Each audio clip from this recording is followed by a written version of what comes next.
In this video, we will learn about the basic rules of normalization of database tables in the relational environment. To learn about normalization, let's consider the example of a construction company working on many projects. This sample report shows the different projects the company works on. Each project has a number and a name, and also many employees working on each project. Note also that each project has a project manager as indicated by the small star beside the employee name. Notice that the report data is grouped by project and have subtotals by project. Although this report is helpful, the data would not be saved in this format in a database because it would cause several data anomalies. Basically, the data as shown in this figure does not conform to the requirements for relational database tables. The first problem is the presence of repeating groups. Repeating groups, outlined here in yellow, represent a group of multiple entries of the same type existing for a single key attribute occurrence. Notice here that each project number occurrence can reference a group of related data entries. Some of the anomalies caused by this arrangement are: there is not a good primary key. Although project number is apparently the primary key, it does not uniquely identify each row. Update anomalies. What if Alice K. Johnson gets married and needs to update her last name? Modifying the name for an employee will require many updates, one for each occurrence of the employee in this table. Insertion anomalies. Adding a new employee would require to either create a new project or assign him or her to an existing one. The same for a project. Can we have a project with no employees? Deletion anomalies. Darlene M. Smithson retires. Deleting one employee will require the deletion of many rows. All of these issues can cause data integrity problems. To normalize means to make normal, to conform to a standard or norm, to make regular or consistent. The objective of normalization is to ensure that each table conforms to the concept of well-formed relations. Well-formed relations have the following characteristics.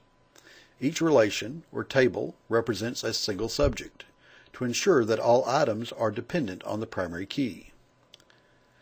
Minimum controlled redundancy. No data item will be unnecessarily stored in more than one table, to ensure that data are updated in only one place.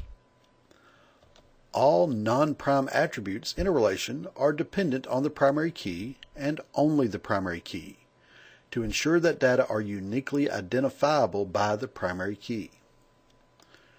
Relations are void of insert, update, or delete anomalies. The normalization process takes the database designer through the steps that will lead to well-formed relations. To convert data to the first normal form, 1NF, there are 3 steps. Step number 1, eliminate the repeating groups. In step 1, we present the data in a tabular format. This step involves eliminating nulls by making sure that each repeating group attribute contains an appropriate data value. In this case, we have placed the project number and name on each cell. Notice also that each column in our table has a unique name. There are no duplicate column names in a table. Step number 2, identify the primary key. In step 2, we identify a proper primary key. In this example, project number alone cannot be the primary key. Employee number alone either. However, the combination of project number and employee number together is identified as our primary key because it will uniquely identify each row in the table. Notice here that there is still some semantic information being encoded inside the employee name. The project manager is identified by the star symbol after the name. We will address this later. So far, we have completed the first 2 steps to derive first normal form. Step 3 will be discussed next. Here we complete the 3rd step to derive first normal form. Step number 3, identify all dependencies. Dependencies are better illustrated in a dependency diagram. The dependency diagram shows the relation attributes represented by boxes. The primary key attributes are bold, underlined, and in different color. In this case, project number and employee number are identified as the primary key of this relation. The dependency diagram also shows the dependencies, represented by lines or arrows connecting the attributes. A dependency represents a relationship between two attributes, determinant attributes and dependent attributes. In general, the determinant attribute determines the value of the dependent attributes. The dependency line identifies three different types of dependencies: primary key, partial, and transitive dependencies. A primary key dependency is a dependency in which non-prime attributes, attributes that are not part of the primary key, are dependent on the primary key. The primary key is the determinant attribute. This is a good type of dependency and is represented by the lines above the diagram. For example, note how the project number and employee number identify all the rest of the attributes in the relation as indicated by the arrows. This basically says, if you know the values for project number and employee number, you can determine the values for all the dependent attributes in the relation. The dependencies below the relation are less desirable dependencies. However, dependencies are key for normalization. The normalization process starts by identifying the dependencies of a given relation and progressively breaking up the relation into a set of new relations based on the identified dependencies. Next, we'll learn about these less desirable dependencies.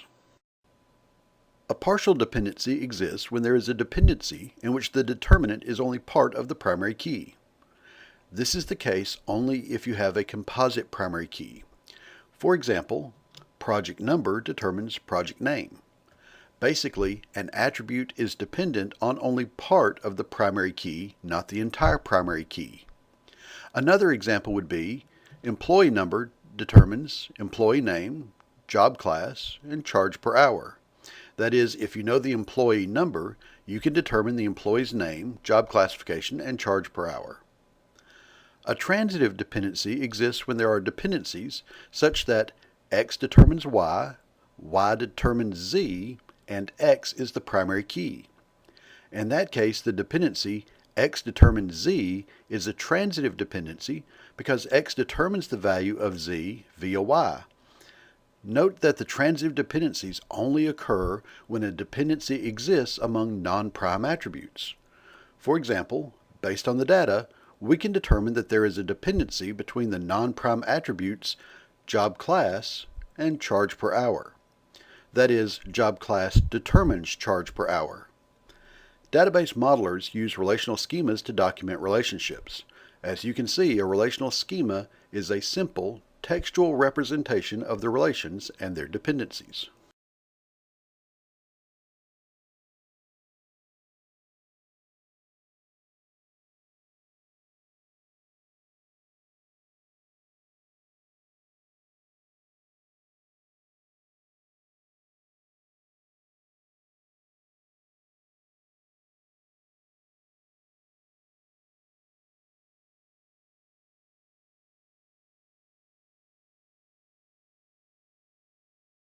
Conversion to second normal form occurs only when the first normal form has a composite primary key. If the first normal form has a single attribute primary key, then the table is automatically in second normal form.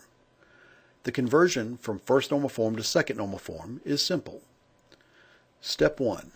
Make new tables to eliminate partial dependencies. For each component of the primary key that acts as a determinant in a partial dependency, create a new table with a copy of that component as the primary key. Then, write the original relation primary key components on a separate line. Step 2. Assign corresponding dependent attributes.